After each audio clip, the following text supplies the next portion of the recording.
I've never interviewed a customer of mine before, but that's about to change. I met this rascal who's now moved to Monterey, California, about 10, 11 years ago. He bought cards from me when I worked at a sports store in Burlington, Vermont. And to be honest, I really wasn't quite sure what his MO was, but we got to somehow not only end up writing together, but working together for a long time. And he's put up with a lot of my crap over the years. And he finally, I've been trying to get him on a interview show for what, 7, 8 years? We did shows together, but you would never actually be interviewed. And then after I suggested years ago, you should write a book, guess what he did? And it's on Amazon right now. Ladies and gentlemen, please welcome Andrew, my dear friend, Andrew Martin. How are you? I'm doing great, Ron. I appreciate the nice introduction. Probably not nearly as deserved. Well, you ran away to California. You didn't. And you finally get on the show. Congratulations. Andrew is the self-described, as I put it on Twitter, baseball historian. He runs a rather successful independent blog named The Baseball Historian. He'll correct me if I'm wrong. And how long have you been doing that? I've been doing that blog since 2011. Wow. So almost 10 years. And Yep. He has reached out to current and former major leaguers and has sent them questions. But this is not what your book is about. You're looking at some of the older stories. Well, you tell us what your book's about. Sure. So I've actually released 2 books over this past week. Amazon has a wonderful ebook publishing platform that I've been able to take advantage of.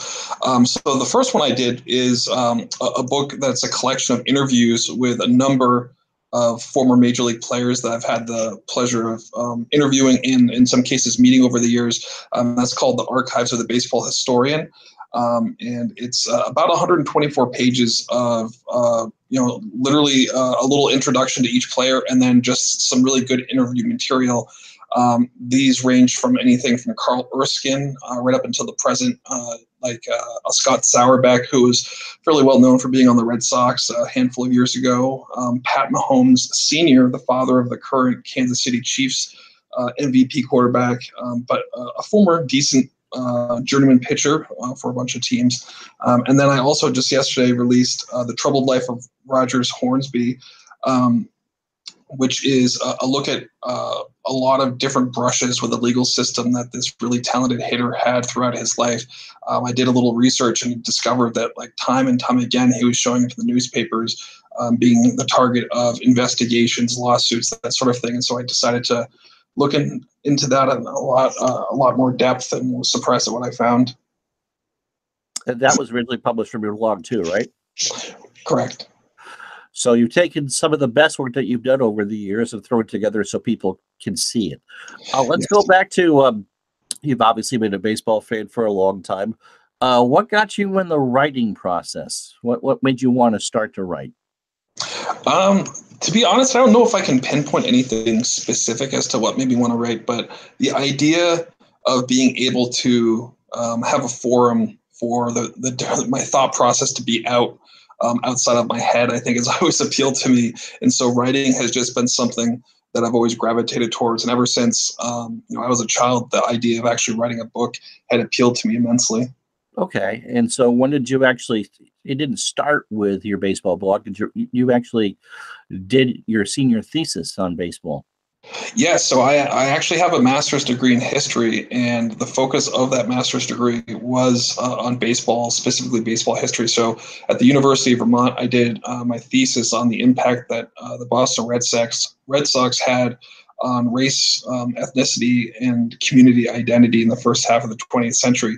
I know that's kind of a mouthful, but it was quite an interesting study to do. Just a bit of light reading there. Yep. We have 3 people in the chat. I'll say hi to Robbie and Ken MP and Clinton Parks, and at some point we'll actually take questions from them, but they're all here to say hi. Oh, sounds great. Yeah. So going back, was that the first thing that you had actually written for other people to be read? Was your thesis, or had you dabbled around in high school and college? I had never really dabbled in anything that was made for public consumption prior to my blog. I'd always done, English courses and that sort of thing. They got stuff out there, but never did anything that really had any sort of consequence. And then in 2011, on my birthday, I'd always tossed around the idea, well, you should try something with writing. But then the little devil on my shoulder would tell me, well, there's no point in doing that. You're not going to be able to do anything. So in 2011, on my birthday, I just decided, hey, I want to give it a go, see what happens. Within a month, I had started my blog. I had actually gotten an offer. I had solicited a magazine to write an article for them. It was actually on Thomas Edison and his connection with baseball down in Florida. And I had already sold an article on that. So in the first month, I'd gotten a little success. Nothing that was going to put me in the mainstream or anything like that, but it was able to scratch my itch, and everything kind of snowballed from there. But you actually did kind of make the mainstream. We wrote together at Bleacher Report for a certain time, and then you went on to Yahoo Sports and did quite well covering the New England Patriots, especially one Timothy Tebow. Yes, and that was also the year I wrote for Yahoo specifically was also the year, unfortunately, of the Aaron Hernandez investigation and arrest. And so that was quite a year to be writing on the Patriots. Yeah. So to go back to your fanhood of baseball, what got you into it? You have an uncle, a dad, a grandfather. I mean, baseball, especially as we get further and further in time, is not something that kids normally pick up anymore. Did you play? Yeah. What was the thing with it? Yeah, so believe it or not, every single person in my family, I believe without exception, hates sports. For whatever reason, when I was really small, if I were to randomly catch like a baseball game on TV, it always fascinated me. And then I remember one year getting a pack of baseball cards from my grandmother as a birthday present. I think she just picked up, something that a lot of little kids like. And I opened them, and specifically, I know Darryl Strawberry was one of the cards there, and I thought that was a really cool name.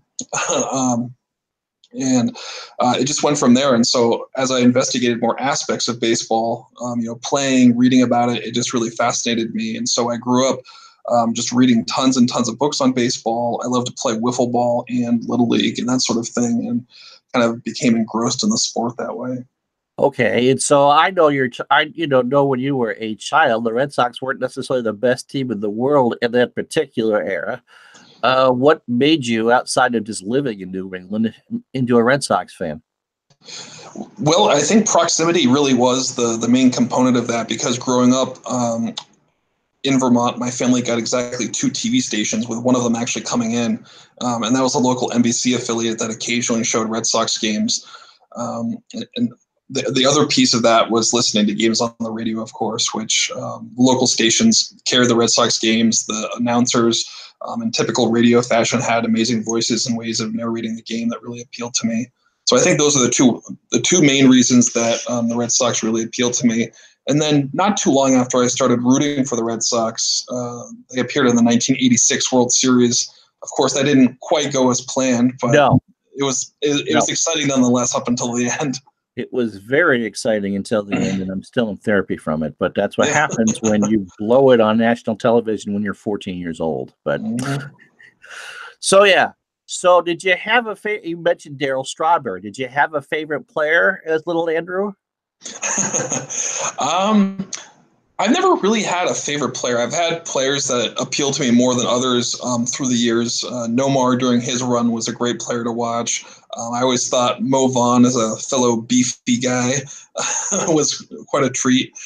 Believe it or not, back in the early 90s, when the Red Sox were particularly putrid to mediocre, I always thought Tom Brunansky was a pretty cool player, even though the numbers don't suggest that. Made one of the greatest catches in Red Sox history. Yep, sliding into the right field wall. That's right. Yep. That's right. Clinton Parks, I think I said hi to him already. ID Jester, hello, how are you? Sports Time Machine, Mr. Mike, glad to have you along with us on this Thursday afternoon. So, what you talked a little bit about, wanting to make a challenge for yourself, and the highly readable topic of Tom Yawkey and his racist ways from there was your senior thesis. What else wanted to make you take the jump from just being Andrew Martin the fan to Andrew Martin the writer? Well, history has always really fascinated me, and going hand in hand with my love of baseball, that's just something that I've always been interested in. I feel that baseball is kind of a microcosm of society, for better or for worse, in a lot of cases worse.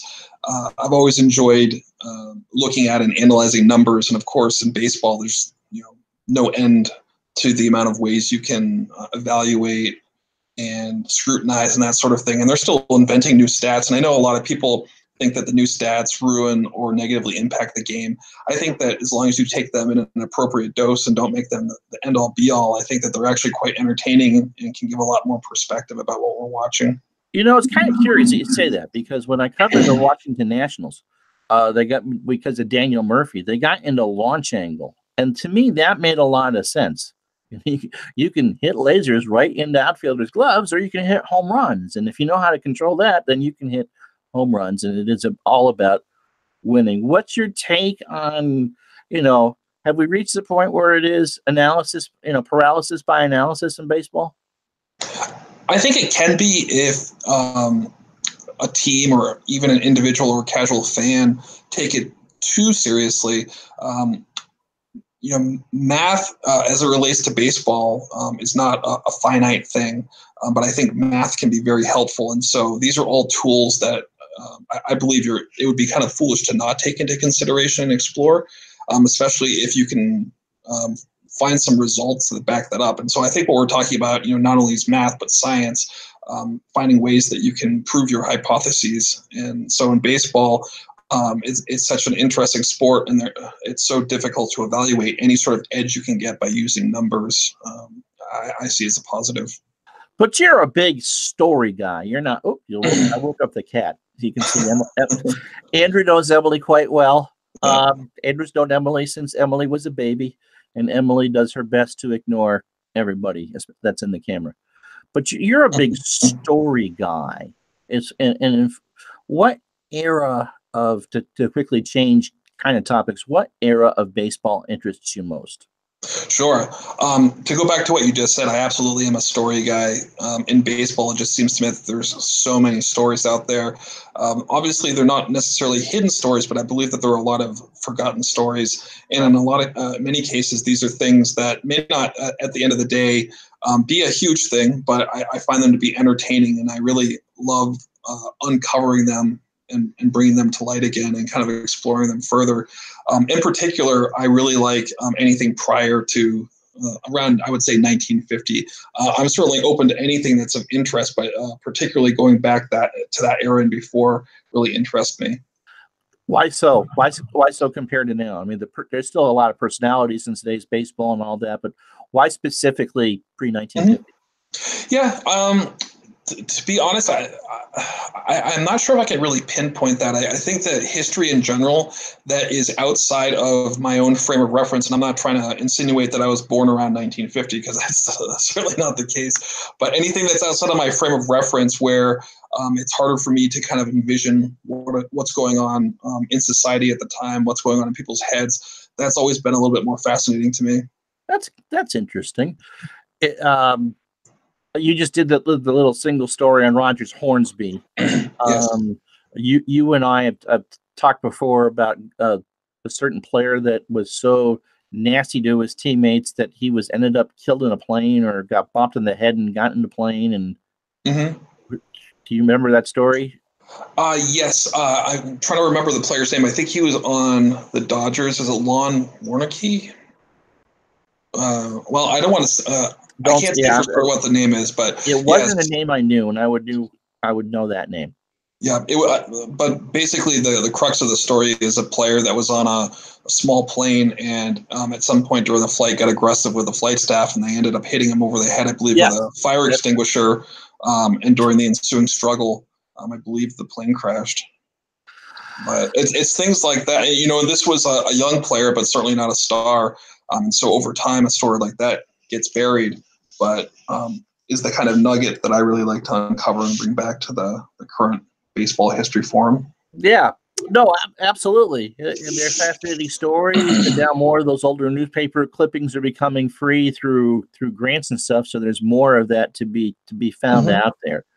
Um, you also, when I first met you, were a big person involved in the through the mail autograph Absolutely.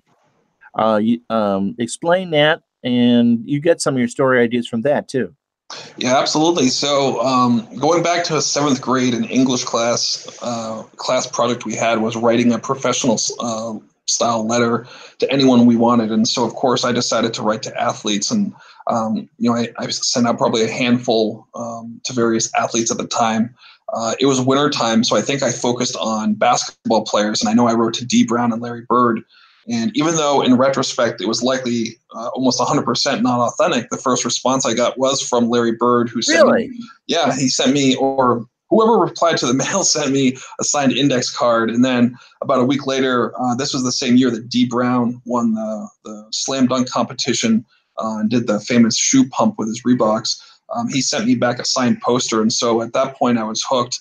And as I started to develop my love of history, I started to do research into players that I would do before I wrote them. And so in my letters, I started asking questions, saying, if you had a moment, here are a few questions I have, that sort of thing. And so sometimes, I get no answers or the mail wouldn't come back.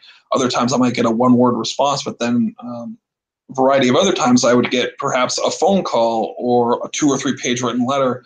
And those are just really cool to me and kind of uncovered a lot of stuff, that I never knew about these particular people and wanted me to learn more. Who called you? Oh gosh,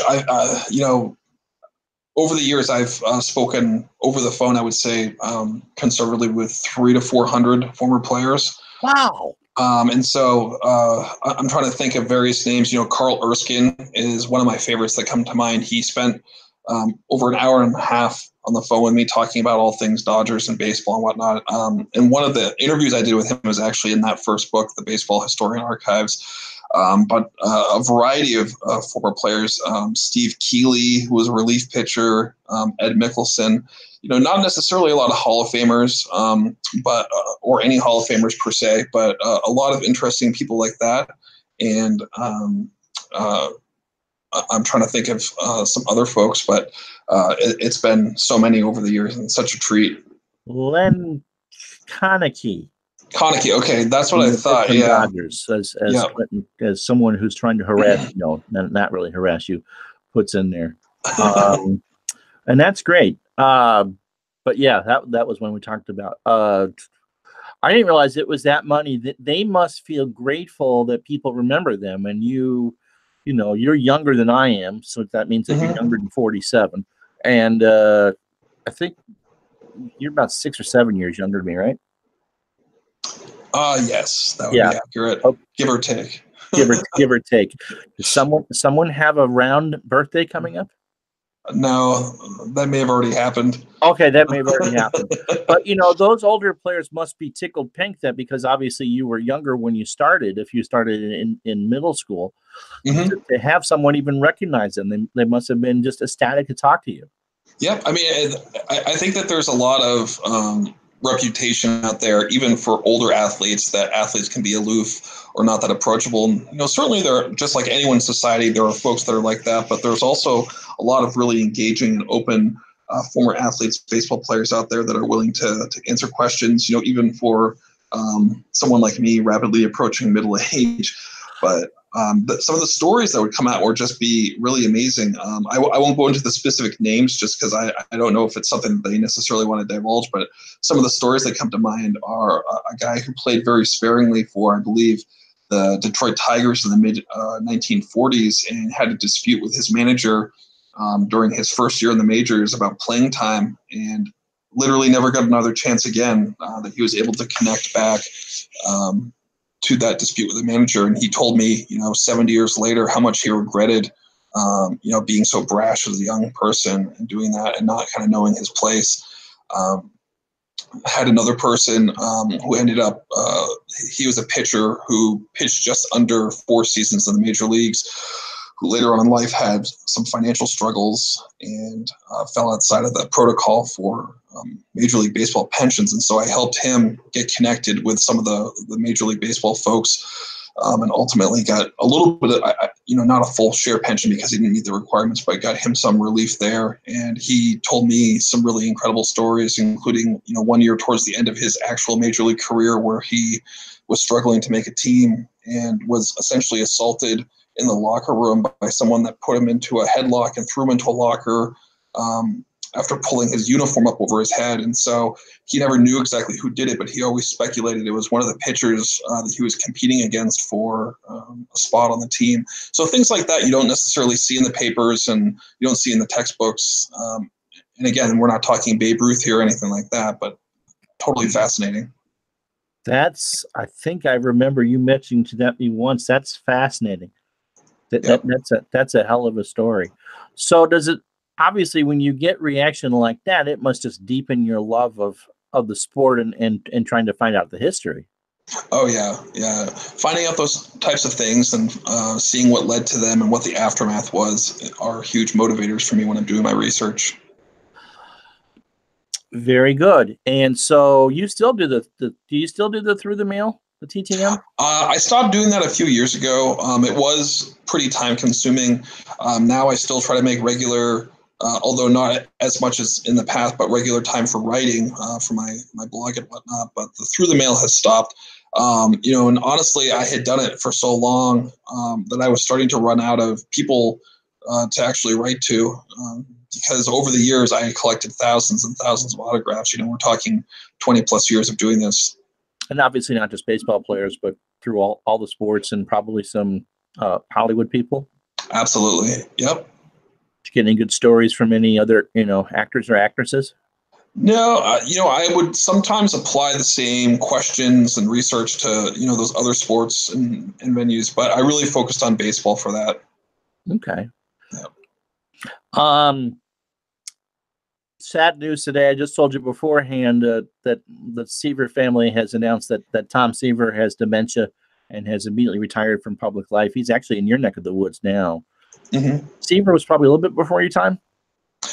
Seaver was really just winding down as I was starting to pay attention to baseball. I think towards the end of his career, he was briefly with the White Sox, the Red Sox, and did he make a return to the Mets, I think, as well? Before that, he came back to the Mets. Yeah. Actually, if he had stayed healthy, he would have been a back-end starter in that World Series and faced the Mets at Shea, which would have just been kind of kismet.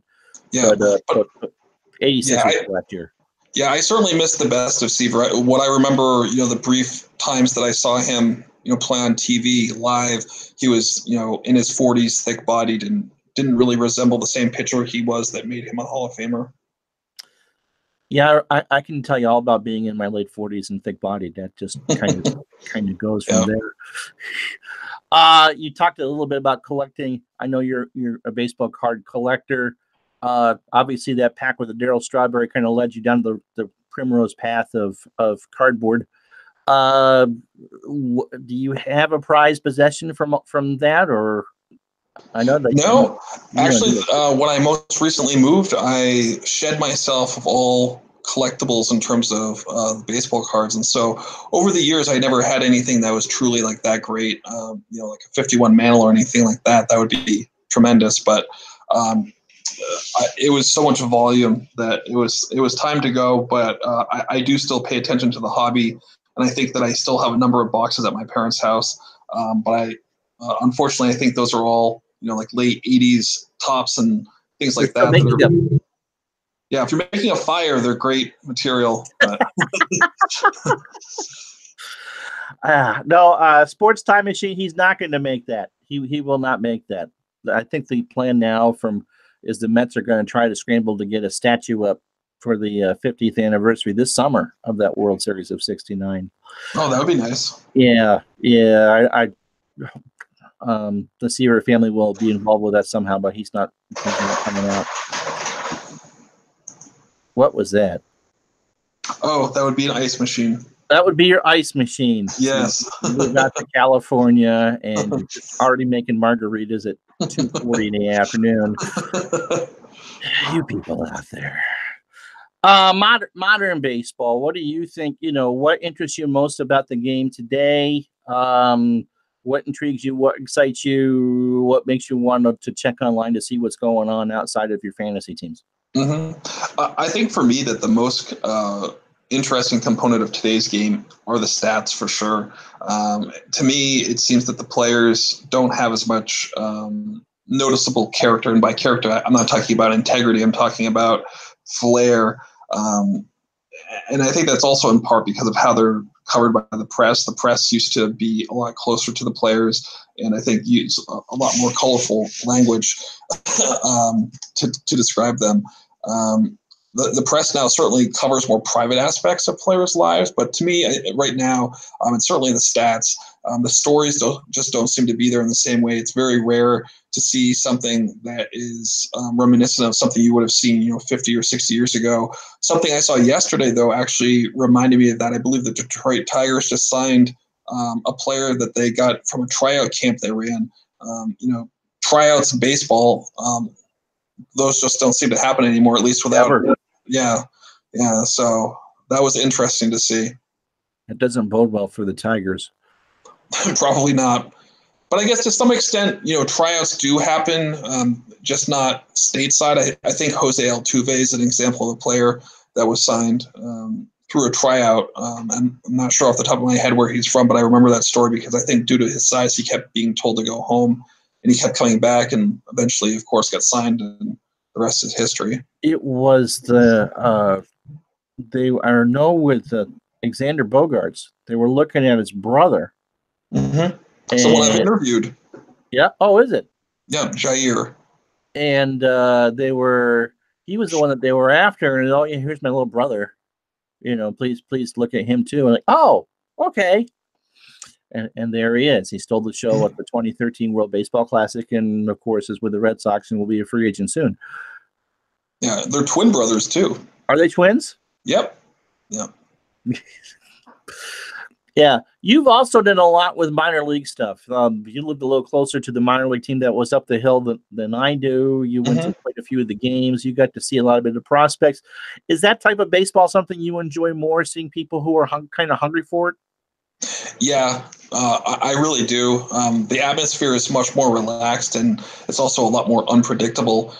Going to those minor league games, so in Vermont, the Vermont Lake Monsters, which formerly were known as the Vermont Expos, and various other names throughout the year, is a low A affiliate team. And so you're getting, a lot of newly drafted players, but you're also seeing a lot of coaches that come through that are former players. I'm going to have a lot of fond memories about that. I remember one year saying, oh my God, there's Frank Viola, who happened to be the pitching coach for the Mets affiliate.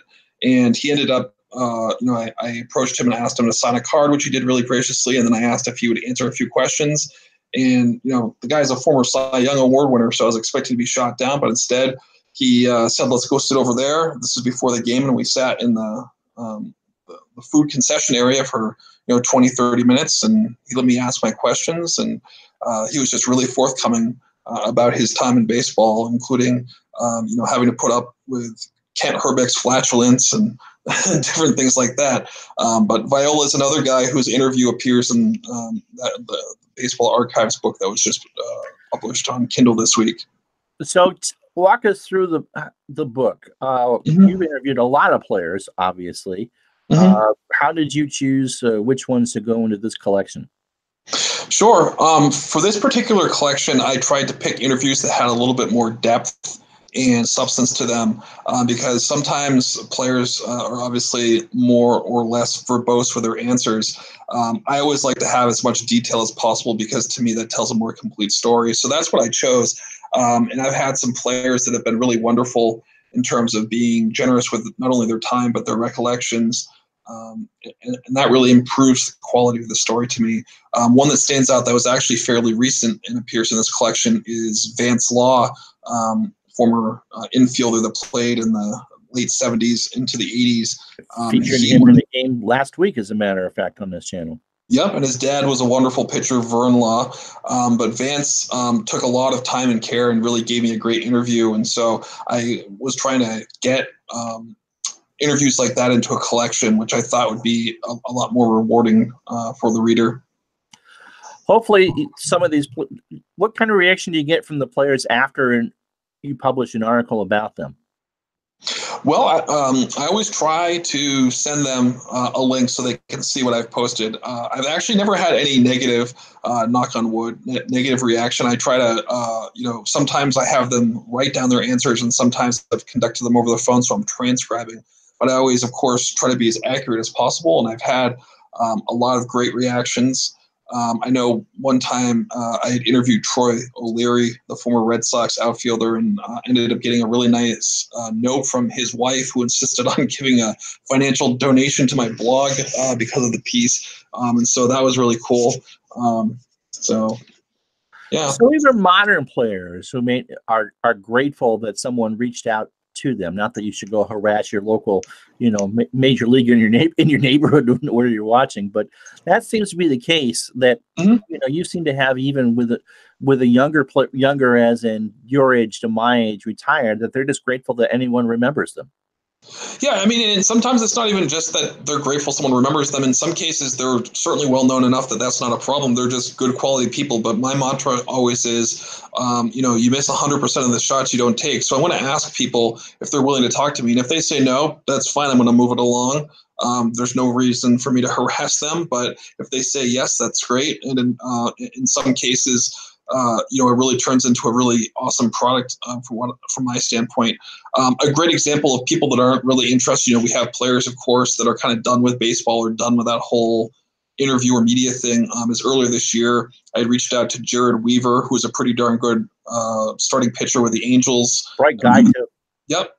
And said, hey, I'd love to chat with you about your career. Would you be willing to do that? And he did get right back to me. But he said, thanks for reaching out. But, this portion of my life is done. I'm not going to be doing, I'm not doing interviews and that sort of thing. And to me, that's perfectly acceptable. I really appreciated him getting back to me. And I absolutely respect the perspective he had on that. So the one thing I know from my time in doing this and trying to get involved in players, and when I did the Nats, I let Ricky Keeler do that part of it because he was much more interested in that, was that how young players are now coached to give certain answers or not give any answers at all. I had the chance to talk with Craig Kimbrell when he was trying out or when he was named to the World Baseball Classic roster. I think it was in 2013 when we both were at Bleacher Report together. Mm-hmm. And everything was just so well rehearsed. We did it at an agent's office in New York City on the phone. And there was just no, you don't ask this question, you don't ask that question, you ask the 3 questions we want you to ask. And that seems to be a shame. And I can understand in Jared Weaver's case why I don't want to be scripted like that anymore. Mm-hmm. Yeah, well, also what professional athletes in particular, what they say is scrutinized so much more than it used to be. And if they say anything that goes against the grain, I'm not talking about political correctness, because I think that if anything is said in, regards to that, that's well earned if they do get, scrutiny or additional blowback on that. But I'm just talking about if something is said that's, out of the ordinary, like Casey Stengel, for instance, that's going to receive a lot of attention, and in many cases that may not be positive attention. Right. Oh, absolutely. Who was it? And you talked to, I've talked with several reporters over the last few years through my work at Fanside. I want to be adopted by Buster Olney when I grow up. Okay. Wonderful man. Oh, isn't he? Yeah, he's the best. In both interviews I had with him, my recording equipment fouled up. Mm-hmm. I mean, this is, but I remember talking with Tim Kirchin, because ESPN would offer us people if the Nats were on Sunday Night Baseball, and everything he gave was a boilerplate answer. And I just think that's to get back to your point. It's like everything it's not scripted, but no one wants to take the chance. No, and it kind of reminds you of Bull Durham. Yeah. The scene where they're coaching him on how to answer the interview questions of the journalist. Yeah, and that's as they're talking in the chat, that's modern reporting. You just wish for, not that for those of us who are on the outside of that circle, you just kind of would like just a glimpse of what it is, because I'm sure there are some wonderful stories that we don't necessarily know about. Who would be your ultimate interview if you could get any player dead or alive, who would you have wanted to have sat down with for 20, 30 minutes and pick their brain? Sure. I think that the obvious answers are people like Babe Ruth or folks like that. But to me, even more fascinating are guys like King Kelly or Ed Delahanty, really awesome, amazing players who saw their time on Earth end much more in a much more shorter fashion than it should have. In addition, another guy that I think would be fascinating just because the narrative on him seems so varied is Ty Cobb. I would have a lot of questions for him, a lot of hard-hitting questions. Yeah. Apparently, anyone from the past, from a guy that played one game to a Hall of Famer, I would have interest in because I think that they all have a unique perspective on their part in the game. We have actually a writer in the chat, Ken Castro, and he does college stuff, and he says college athletes in Division I are also fed scripted replies. Yep. Well, it's easier in the long run because then you don't have anything to go back to if someone says something off the cuff. So right, but just not as much fun. No, it isn't. No. It isn't, and it just kind of goes against why today's times aren't as interesting. I mean, you have a lot of people who want to shove hype down your throat, but it seems to be all frosting and not really in a cake with that. Right. All right, let's see. What else can I think of to throw at you? Get the kitchen sink. So what is you don't watch a lot of baseball today because A, you're busy, and B, as you said, the stories aren't as compelling. And I know just because of your days of covering things, it just is, you get burnout rather easily. Mm-hmm. What is your take on the game today? What would you like to see change? We'll start with that. Sure. I think that the money has honestly changed a lot of how enjoyable the game is. Certainly the players deserve, probably more than actually what they're getting in terms of a piece of the pie because there is so much money pouring into baseball. But I feel like that makes the game a lot less interesting. A bunch of millionaires, playing the game. There's not as many hard luck stories. Or things that make people stand out from each other, I guess is what you could say. It's sort of like a keeping up with the Kardashians of baseball right. in a lot of cases. I think that baseball also has somewhat of an identity crisis right now. They don't have nearly as many engaging or compelling stars as other sports. A guy like Mike Trout, who is, quite likely the universal best player in baseball, is given quite a bit of flack for being, quote unquote, not like a media guy, and I think he does fine for himself, but for whatever reason, he's not hitting fans like a Mickey Mantle would in the past. Mookie Betts, I think is, obviously up and coming, still having just won the MVP in the World Series. He seems like a lot more compelling than a lot of the current guys. A hell of a bowler. Yeah. Oh, the 300 game on national television. Yep. And football, basketball. I mean, he can really do it all.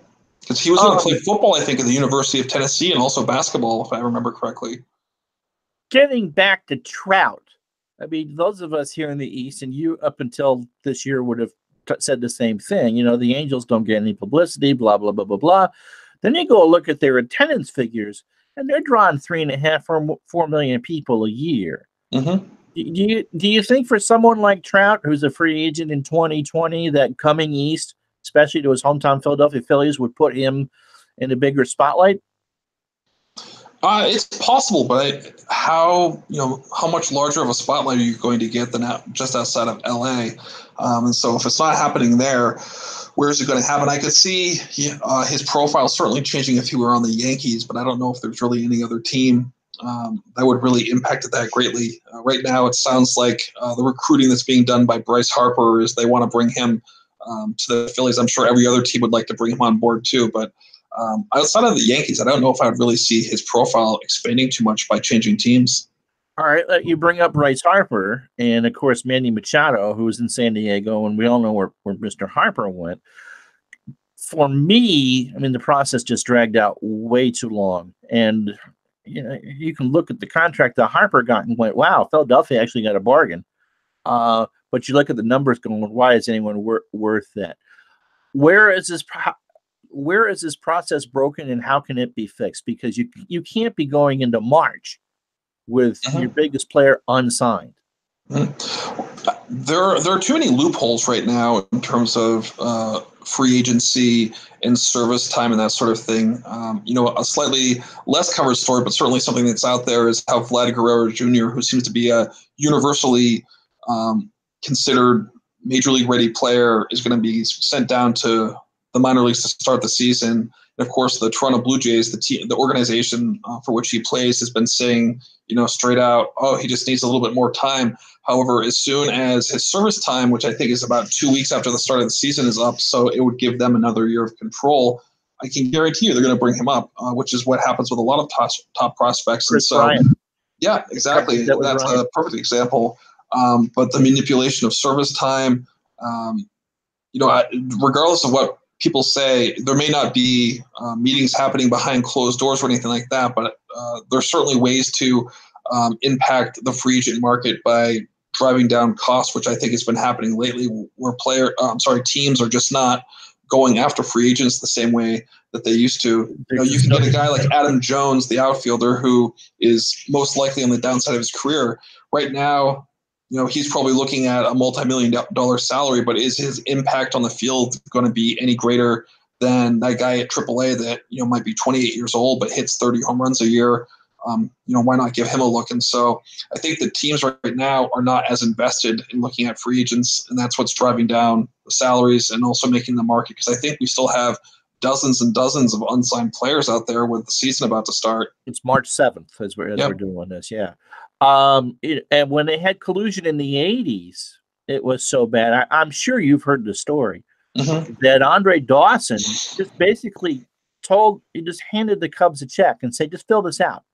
I'm playing with you. Just fill this out. And that year he won the MVP. And with a ridiculously low salary that year. Yeah. Well, I don't know of anything that really suggests collusion, because collusion is obviously people are intentionally getting together and making a plan, a conspiracy. There's nothing here that suggests that. But again, as you kind of watch each year play out, you can kind of figure out what's going on by watching what the other teams are doing and kind of reacting accordingly. So there doesn't need to be any collaboration per se to make this happen, which makes it a lot more difficult to address going forward. But it'll be interesting to see what I know that the labor negotiations will be happening. I think is it 2021 is the next time they're up. They may open it back up early. Yeah, but to see what comes out of that, because I think that there are some things that certainly need to be addressed from both sides, and see how they're going to work through that or not, if we're going to get another strike. Yeah, I hope not. We've been through 25 years of peace. Ken Castro, kind of in what we were talking about earlier, and Clinton, I'll get to your question in a bit. Perhaps it's just me, but I noticed that I'm less interested in the sport I'm covering, more concerned with the writing process instead. Long-term exposure, 20 years in the business. And then he asks about thoughts on sports journalism burnout. You didn't do it very long, but you definitely were ready to leave when you did. Right. To me, now that I've written a fair amount over the years, the pieces I feel the best about aren't ones that I feel compelled to write in terms of a deadline. They're ones that are stories that have come to me and I want to flesh out more. And I think that some of the burnout that you see in mainstream media is the desire to have, for lack of a better term, but clickbait, something that people are going to read, they're going to click on. There's so much competition out there, and in particular for the actual brick and mortar newspapers that are rapidly closing or downsizing, there's such a pressure to have something that people are going to read. And I think that that's really diluted the quality of what you're seeing out there, and makes it, in many cases, a lot less enjoyable. I remember when I was doing this and just trying to figure out what I could do with it. And then you would see this newspaper laid off all their staff. The Daily News slashes 18,000 writers. And you realize that you're in competition with more and more of these people who are much more qualified than you are to do it just because they've done it there. And you go, what the hell am I doing? Yeah. And I never wanted to write clickbaity pieces because that's the least, you kind of sleep at night with it. I don't really care if top 10 CC Sabathia games pitching while eating extra pork chops, number 7 will shock you. I really could care less about that. Plus, the money is so bad in sports writing, and it's only gotten worse. I think I've shared this with you. The biggest check I ever got from my last employer, and this was working 30-hour weeks, was $200 in a month. I mean, where's the incentive in that? Right. I think that there's just a lot of chasing the money for writers. And when I was covering football, as you know, there's no better example of that. For whatever reason, anything that had the name Tim Tebow in the title was guaranteed to give that writer, 5 times, 10 times more clicks than if they had written about anyone else. And so I remember during that time just seeing so many ridiculous articles. I'm making up, a topic here, but you'd see something along the lines of why the Jacksonville Jaguars should give Tim Tebow a shot to start a defensive line. Things that made absolutely no sense, but people were going to click on, if nothing else, just to leave a snarky comment and thus give that person an extra page hit. And so the actual, not just love of writing, but actually the quality of storytelling is something that's lacking out there in a lot of cases, unfortunately, these days. But there are good places to get stories. The Athletic is worth the money, but you got to pay for it. And whether you agree with Nick Confardo or not, his loss is substantial to the community. Yes. You don't go on the Red Sox message boards and talk about Nick Confardo because they just could not stand him. But here's a guy that replaced Peter Gammons as writing the Sunday Notes column for the Boston Globe. I mean, that was the equivalent of Leno replacing Johnny Carson, and he knocked it out of the park. Yeah. It's much better doing that than Leno ever was hosting the Tonight Show. Right. So yeah, I guess regarding to that, if you had unlimited time and resources, what is an independent book outside of collections of there in your future? Is there a topic that you would love to sit there and do for 200-300 pages? Well, there was a book written in the 60s called The Legends of Their Time, where the author more or less drove around, and I think it was more down in the Deep South, and found a lot of old baseball players and just interviewed them, and that's what the book is about. And so that would be an awesome project to do. A little bit more old-fashioned, of course, in terms of driving around, where you can do things so much more easily today, digitally, flying. But the idea of a project like that is really appealing to me. We talked a little bit about this before. Have you got a sense of the baseball community where you are now in Northern California, and what do you think you'd be interested in exploring there? So we just arrived, midway through the winter, so baseball's not in full swing here, but we were about 2 hours outside of the Giants and Athletics. And then we also have the San Jose Giants, which is the Giants AAA affiliate nearby. And so I'm really curious to check that out. But I think that there's a lot of other potential to explore things here, because I know a lot of baseball players either originate in California or come here in retirement. And so I think that there's possibly a lot of opportunities to explore and a lot of cool things. I know the next time in San Francisco, I definitely want to check out DiMaggio's, which is the restaurant that was founded by Joe DiMaggio and his family. I don't expect I'm going to get any sort of interview/writing material from that, but just the actual experience, and maybe that will influence me to look into something else that will lead to a writing project. But you're about an hour from San Jose, right? A little less than that, yeah. So if you wanted to see some AAA action, the Giants are there. Yep.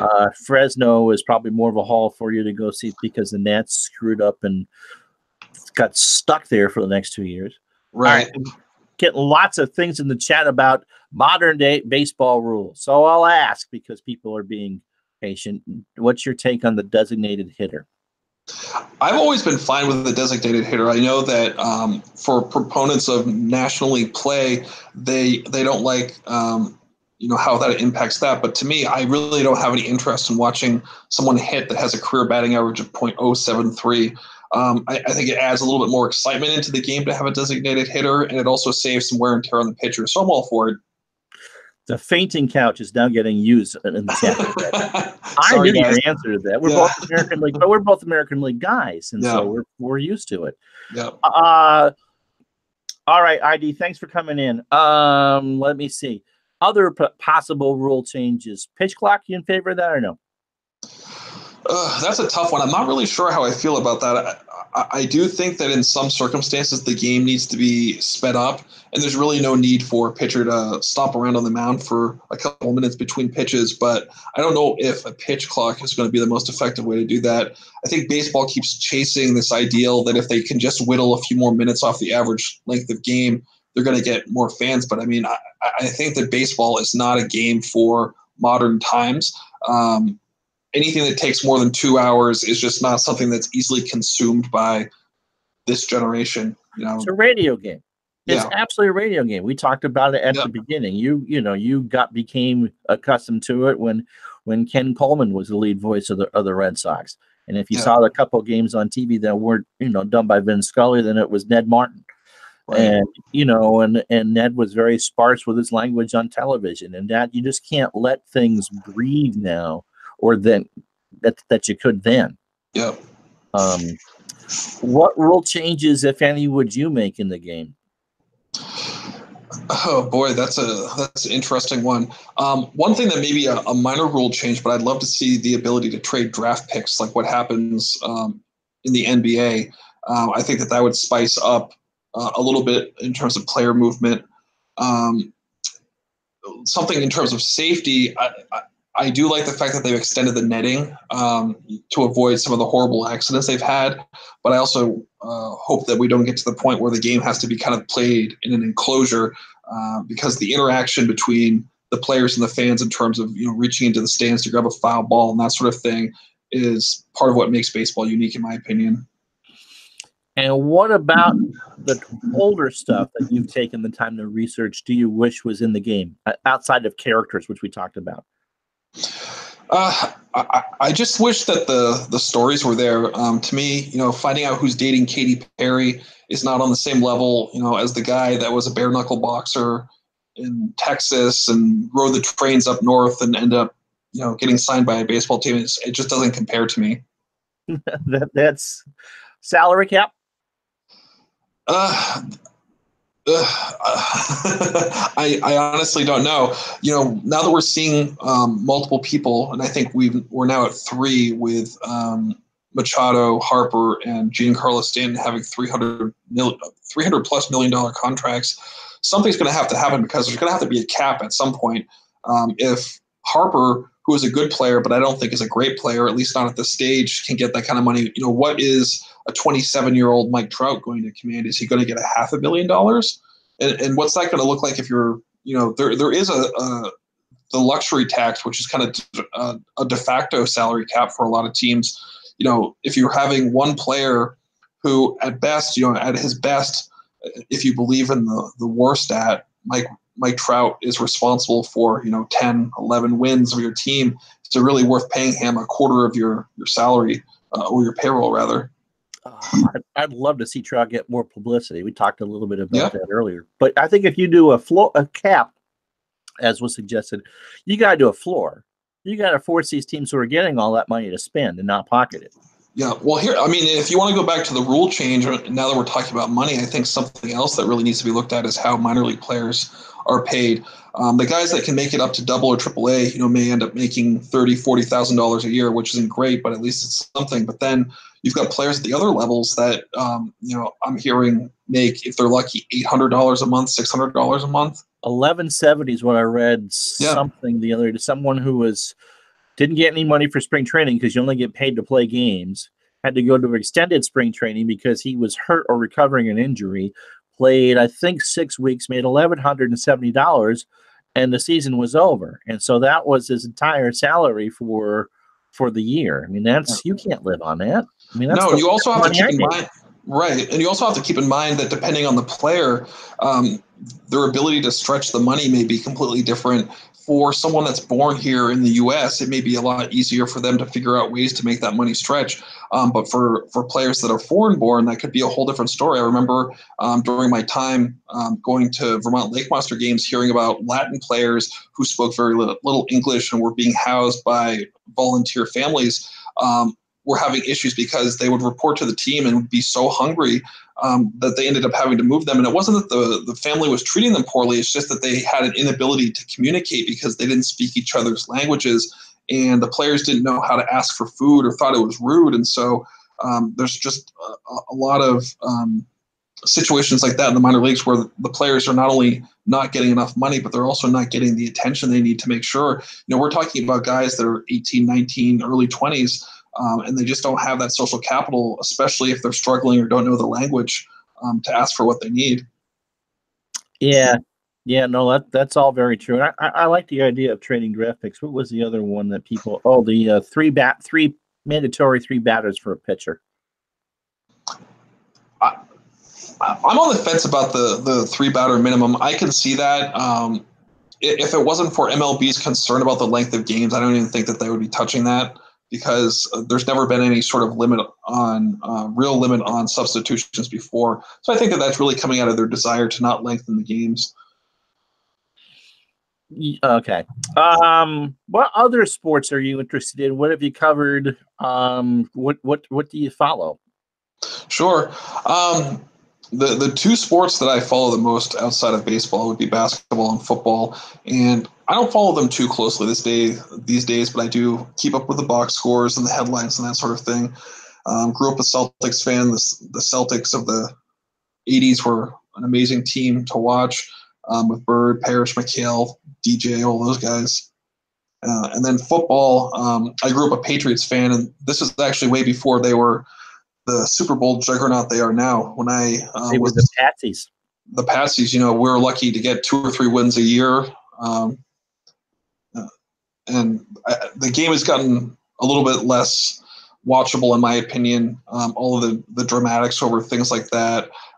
It's a little less physical, but on the other hand, for good reason, it's less physical, as we keep hearing all these horrible stories about former players and the brain trauma that they've suffered.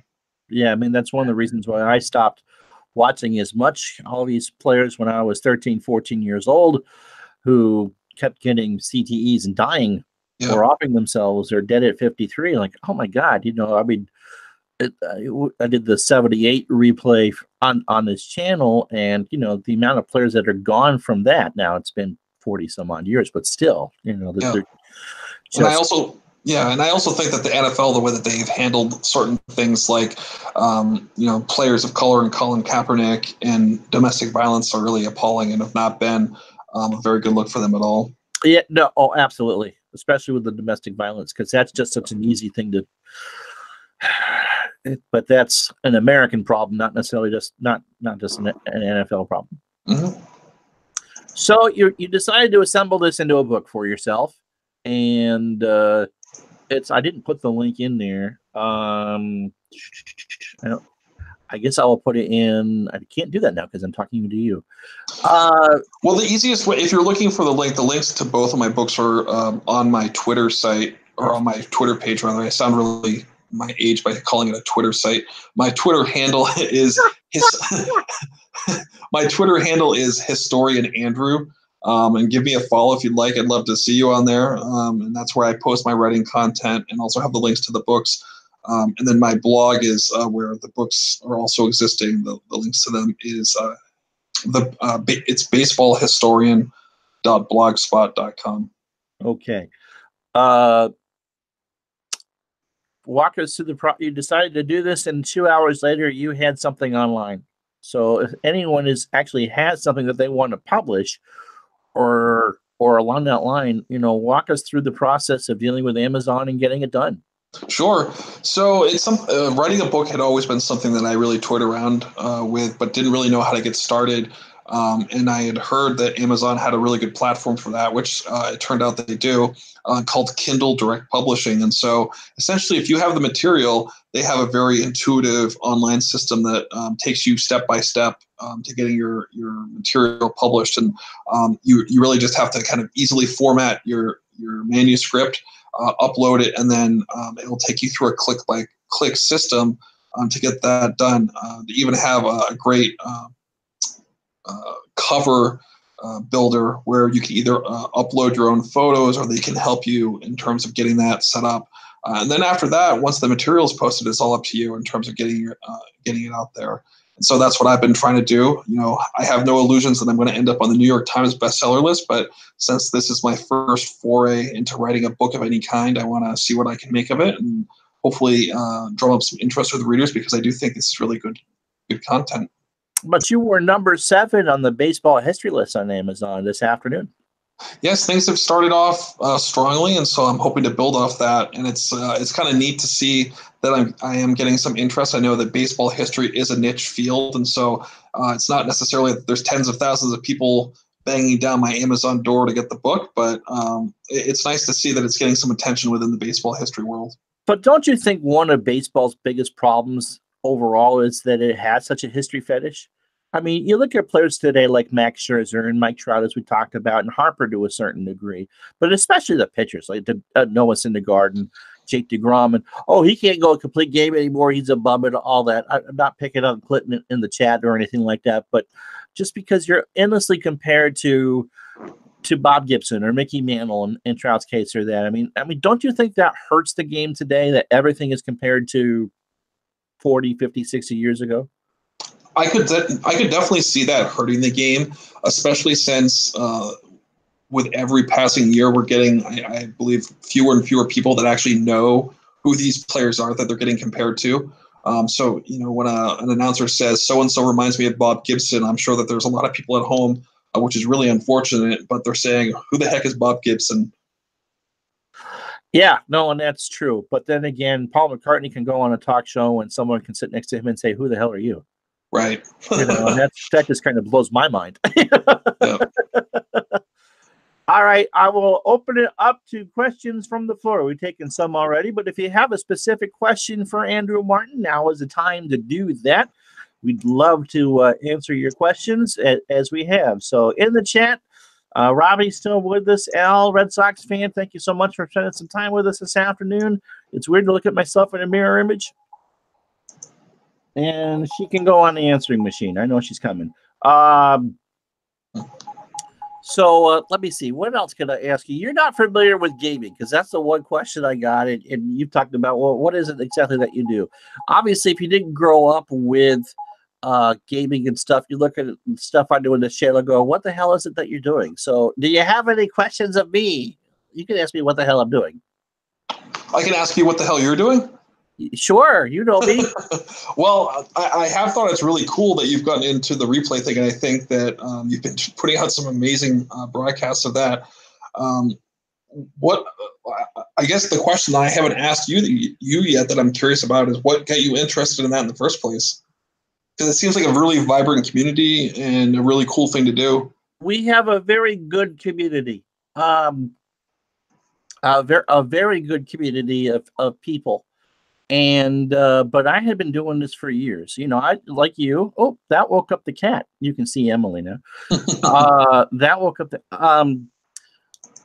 I started playing in college. Well, I had a computer in high school, and so someone got me a copy of Micro League Baseball, which was kind of an early version of what we're doing now, and just fascinating that you could go sit there and play these older teams.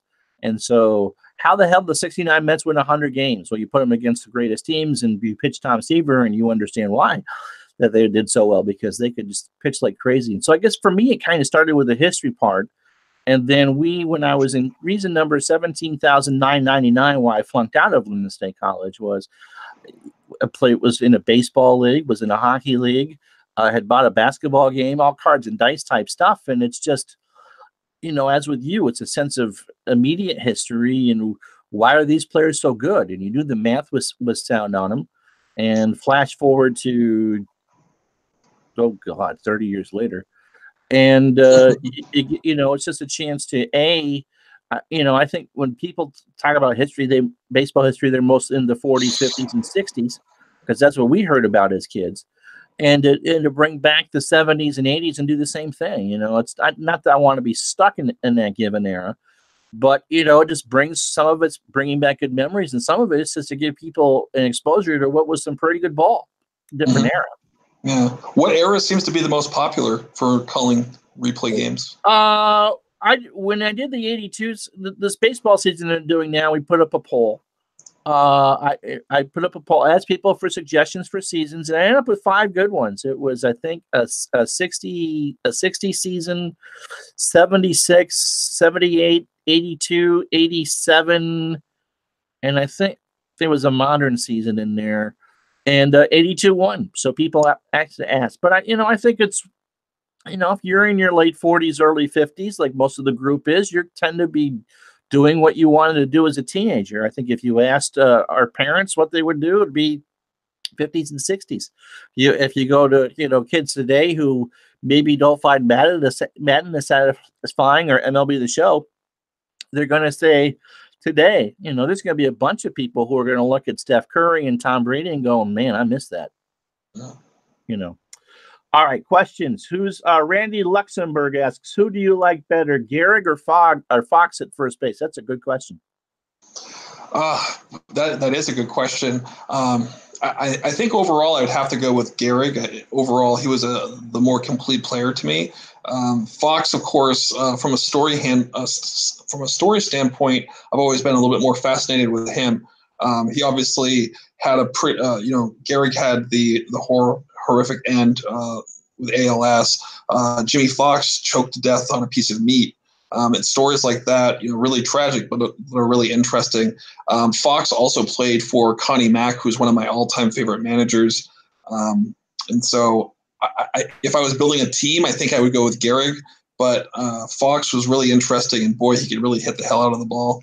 He led at Fenway, 58 homers his first year there, right? Or second year? Yeah. Yep.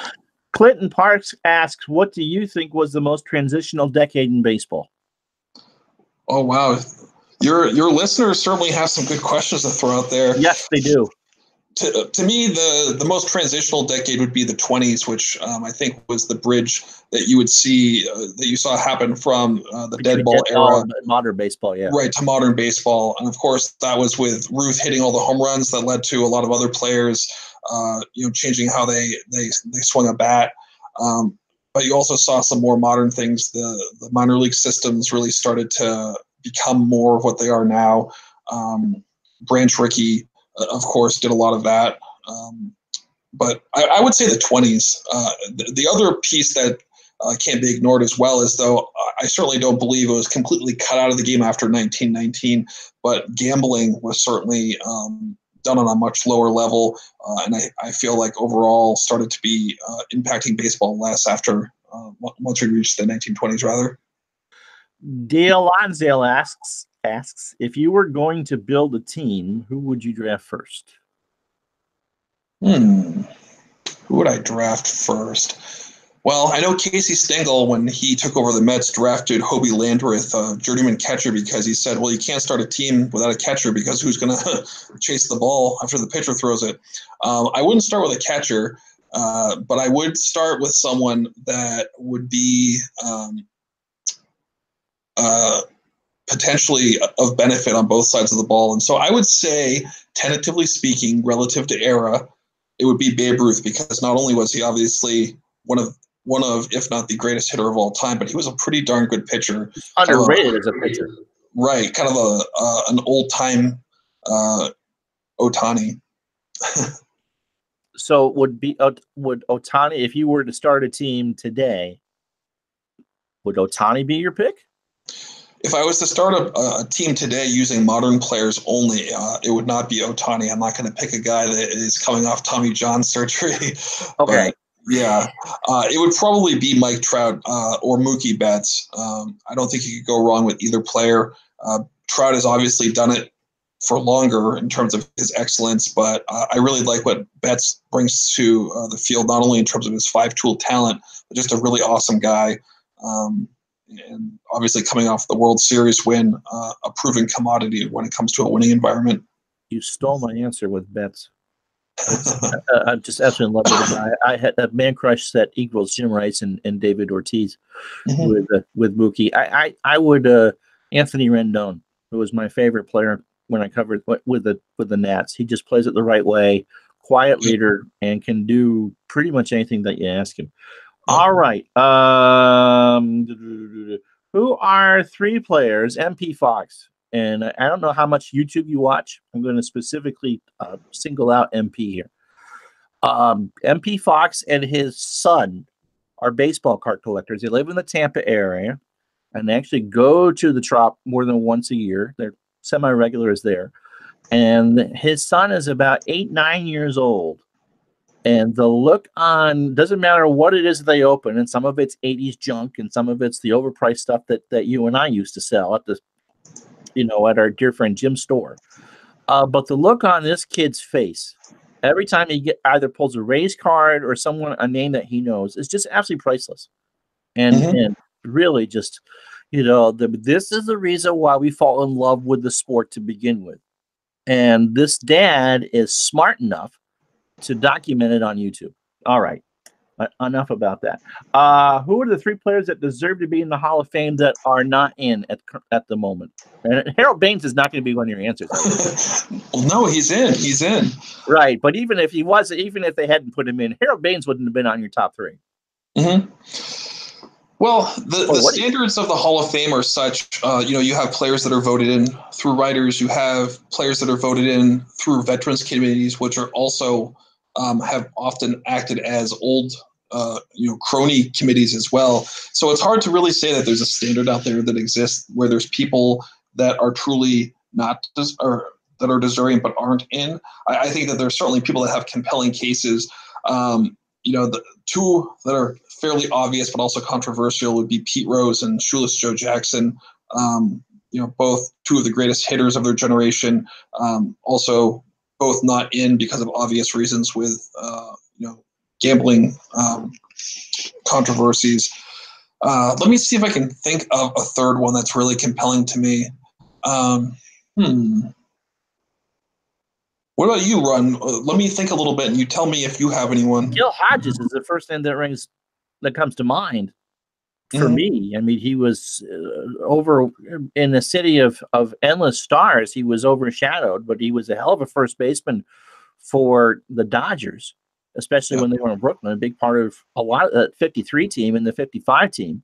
Yeah. And maybe not as a manager, but he's the one that got the Mets from a 7th, 8th place team to win the World Series, to beat the Orioles that were 108, 110, 100, whatever it was that particular year.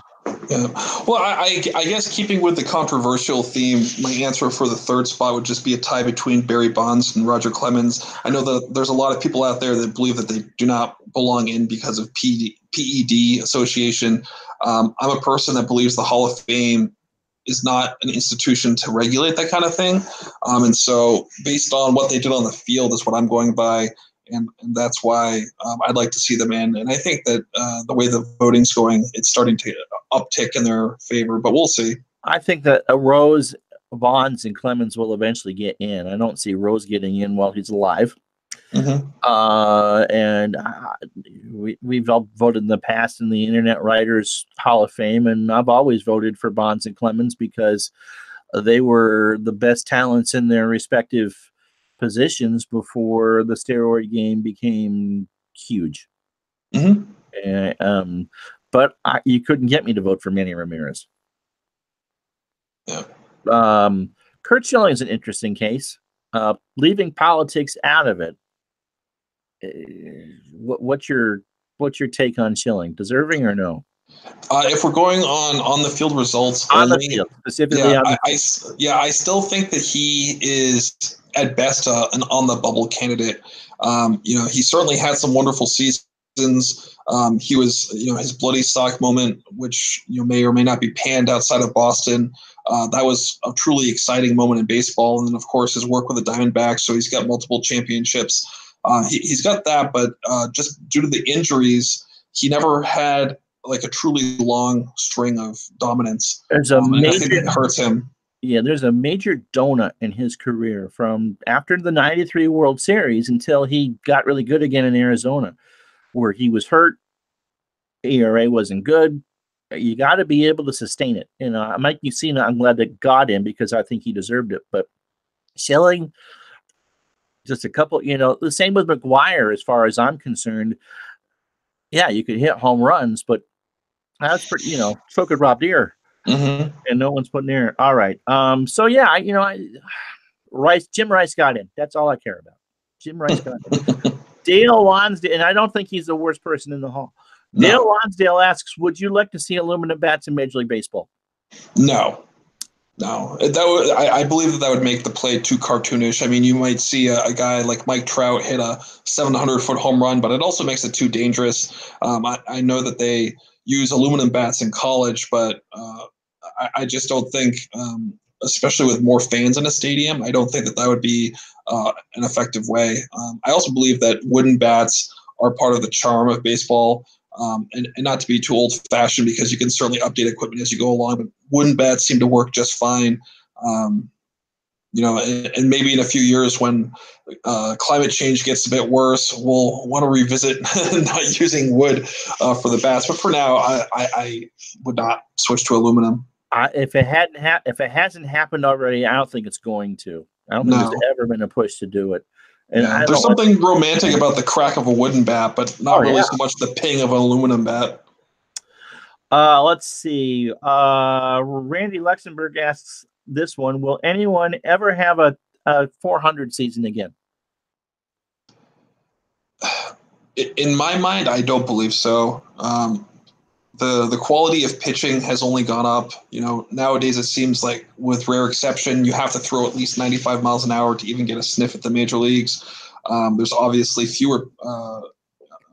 there's more pitching changes, and so you're facing newer, fresher pitchers more often. It would be an incredible feat if someone were to hit 400. When I was writing my Hornsby book, I remembered this from the past, but it never really struck me. He hit 424 one season, which is just incredible.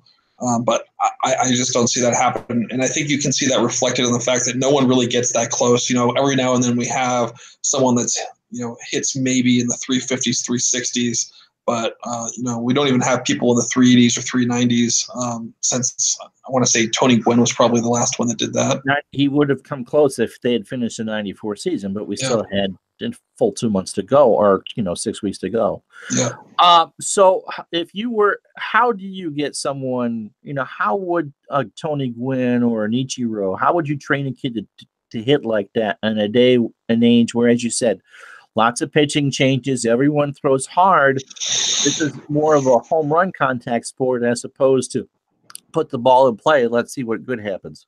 Yeah. Well, outside of talent, which is something you obviously can't coach, to me, the biggest thing that assisted hitters like Ichiro and Gwen were their ability to take ego out of the situation, take ego out of their individual at-bats. Their willingness to take what was given to them is what really made them good hitters. I mean, you see over the last 10, 20 years, all these sluggers, particularly left-handed sluggers, where they do the shift changes on them. And they literally have the entire left side of the infield open, and as opposed to laying down a bunt, which is like, probably a guaranteed hit 85% of the time, they just keep swinging away. I mean, over the years, David Ortiz for the Red Sox had so many opportunities, and just, I think it was too much for his pride to lay down a bunt or two, to make them honest. But yeah, I would say that the biggest advice to any hitter is, take what you're given, because you're going to be able to build off that. Robbie Wartburg asked, Bryce Harper's contract, good one or overpaid? Well, I mean, good for him for getting the money. He found someone willing to give it to him, so good for him. I personally think it's an overpay. He's certainly a great player who had, he has some of the best power in all of baseball. But if you look at his stats, while he is still young, he's 26. He's played in the majors, I believe, for 7 seasons, and he's had one season, the 2015 season, where he won the MVP, was obviously incredible. He's had one other season that I think you could say, if you're looking at the numbers, was above average. And so that, to me, screams inconsistency. It also says, he's experiencing growing pains because he's young, but I wouldn't be betting the farm or $250 million on that. Yeah, Clinton Parks said that he thought the biggest transitional decade was the 60s. And I suppose there's some truth to that. I mean, we went from everything kind of being East Coast based to jet age travel and AstroTurf and television. And what's your general thoughts on 60s baseball? I certainly agree with that being a very transitional decade. And what you just mentioned are obvious aspects of that. I think that another something else that happened in the 60s that really transitioned baseball was the culmination of the dominance of pitching. And when you had Bob Gibson with his 1.12 ERA, that's where baseball started to transition into, I think the fans want to see a little bit more offense, something that's a little bit more exciting, even though to me pitching can be really exciting. But at the end of the 60s is when baseball started to transition into more of an offensive league, or an offensive sport, rather. Randy asks if Babe Ruth was in his prime today. Well, I mean, I'll turn this into a two-part question. What numbers do you think Ruth would put up in today's environment? Would he be as impactful as he was in the 20s? My belief is that he would not be, unless he kind of got on board with what was going on now, with the advances that have been made with physical training and just taking care of yourself. I think that is where the biggest deficit would be for him. You mean doughy players with physiques of you and I can't slug 60 homers anymore? With rare exception, but he certainly was a great talent, but that would be one obvious area where I could see him falling way behind, even the lowliest of backups in today's era. Interesting. So his question was, what do you think his salary would be? If he was a player of the caliber that he was during the height of his career, like a Barry Bonds and Ted Williams and all that. I mean, he would probably be today a $500 million player. That being said, though, an interesting thing is, as his salary were to rise in the modern game, the way that he was scrutinized with his off the field behavior could also have had an impact on how much he was paid, because teams not going to want to pay someone $40, $50, $60 million a year if they're going to miss time because they're continuously getting drunk. They're showing up negatively in the papers and that sort of thing. If Ruth played today, I mean, we'd probably be seeing him going to rehab, right? TMZ would have a nightly show on him. Yeah. You think Giselle and Tom are bad. Imagine what it would be for Babe Ruth. I just can't imagine. Time for a couple more questions, because I know we're getting the dinner hour here, and Andrew has been great in giving his time. What story that you've done or you've begun research on or what have you would you like to see get more attention? That's a really good question. Is that a listener question? That's you? Okay. I've come across so many stories. Yeah, I've come across so many stories that fascinate me, and I'd love to get more attention. One that comes to mind, and it was really hard to research because there's really not much out there that I could find, just enough to make it, like a 700-word story. But apparently the famed bank robber John Dillinger was a fair baseball player back in the day, and he played potentially semi-pro. I think that there may even be like a picture out there somewhere that exists of him with his team. But the speculation has been that when he was young, he was interested in a professional baseball career, but ultimately that didn't pan out, simply because he just wasn't good enough. And so what would have happened if he had become a professional baseball player instead of the bank robber, and then, of course, getting gunned down as a young man because of his illegal activities? So that would be a story I'd love to know more about. I don't think there's a lot of great knowledge on his personal life, but I had found a few details, and that's something I've always wanted to explore more. Someone asked, I didn't know that Babe Ruth drank. Babe Ruth drank, Babe Ruth ate, and Babe Ruth nailed anything that didn't move. And smoked a lot of cigarettes, I believe. Babe Ruth was not the virtue of health. No, he was the king of prohibition, but not because he supported it. Yeah. Prohibition for that. What are you looking forward to most in the season ahead, if you're looking forward to anything?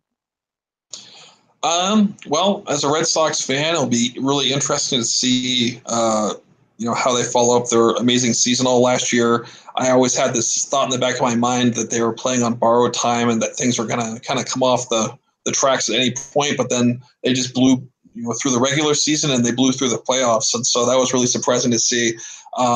It'll also be really fascinating to see how these new players are adapting to their new teams, Harper, Machado, and also of some of these free agents that are still out there. You have really quality guys like Dallas Keuchel, the left-handed pitcher, that are still available. Where are those guys going to land?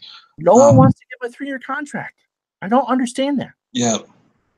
I read this afternoon the Astros had talked to him about a 1-year deal, maybe a 2-year deal. How can you not give him a third? He's not like Craig Kimbrell still sitting out there and wants a 6-year deal. Right. I don't get it. Yeah. Yeah. I mean, and it's also, it may depend on how much the player is willing to take. I mean, for all we know, he's been getting low ball offers and is just saying, I'm not going to do that. Finally, another thing I always look forward to, and it really happened last year in terms of having some really awesome rookies come up, is just seeing who the new players are going to be and who's going to stand out. Either prospects that people know about, or someone like a Juan Soto last year for Washington, who was fairly unknown and then just came in and dominated as a teenager. We knew that he was good just because Ricky would say, this kid is good. Yeah. But I don't think anyone had any idea how good he was going to be. I mean, he tore up. I mean, goodness gracious, he was an A-ball player coming out of spring training last year. And good enough that he made Washington feel comfortable enough to let Bryce Harper go. Absolutely. Yeah. Dale Lonsdale says Chuck Connors was a Dodger. Chuck Connors was also a Boston Celtic. Yep, and he was a large man, 6'6", 6'7", and he was the rifleman. Right. So are you going to go? I should put you out on a limb for a World Series prediction? It's too early now for me to really say with any sort of certainty who I think it might be. I mean, we're already seeing that some of the rosters are not even fully set. The Yankees, who are an early season favorite, just found out that Severino is not going to be able to start the year, and who knows when he'll be able to get back. I will say that I think the Red Sox, the Yankees, the Astros, the Cubs, I think, are going to be a lot better than a lot of people are expecting. And then the Dodgers are all teams that will be right there. I'm also really fascinated to see what the Brewers might be able to do. I think that they've built a pretty nice team. Yeah. They're a fun team. Yep. If you had to hold me to something now, because one of the friends of the channel is going to do this in a couple of weeks, ask, have us all on, and who's winning this? And then we can all look at November and go, we got that all wrong, man. Houston, I love Houston. I don't think their pitching is as good, but I still love Houston. And Cardinals. Yep, that's another good team. As much as I love the Red Sox, I'm hard pressed to say that they would be the favorites now. Their bullpen just looks like a very interesting shallow pool, unfortunately, right now. As long as Bob Stanley doesn't come out and relieve, even though is Stanley in your book? You've dealt with him, right? Stanley is not in my book. I've actually met him before, but I have not interviewed him. I've heard great things about him.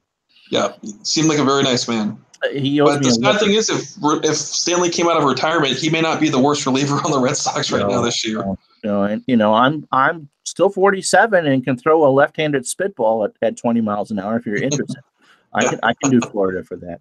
One more question after this, if you guys got any more. What do you think of Scott Boras as an agent? He definitely grates on some people's nerves because of how brash he is, but how can you argue with it?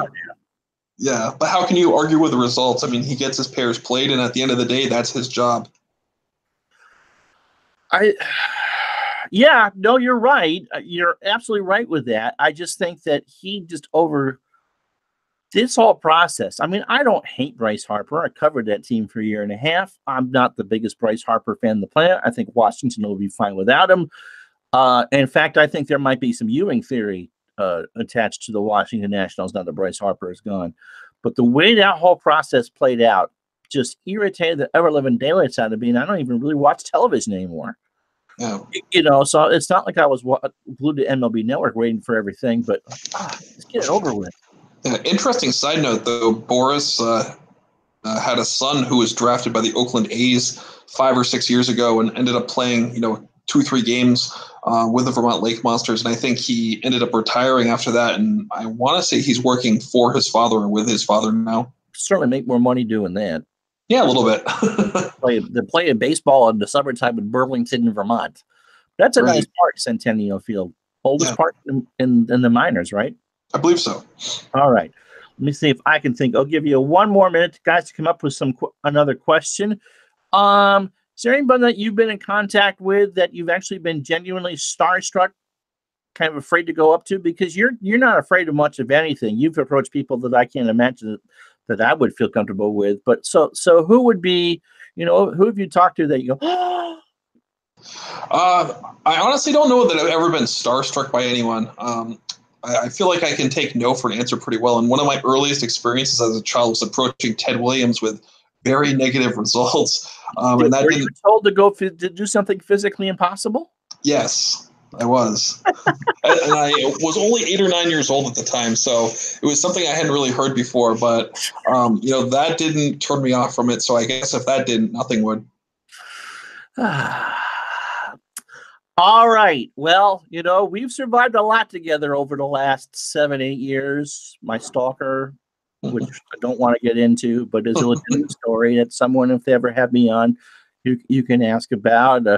Writing out pieces over and over and over again. And I wish that my last writing job paid as well as what you got paid at Yahoo, because at the end of that, I was making 87.5 cents per thousand.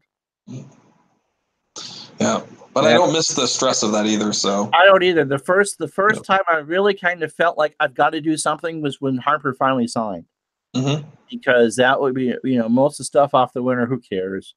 Right. And, can you really know how you can only do so many reviews and so many previews and 5 keys of this and 5 keys of that. Oh, you asked about earlier about the gaming thing and something.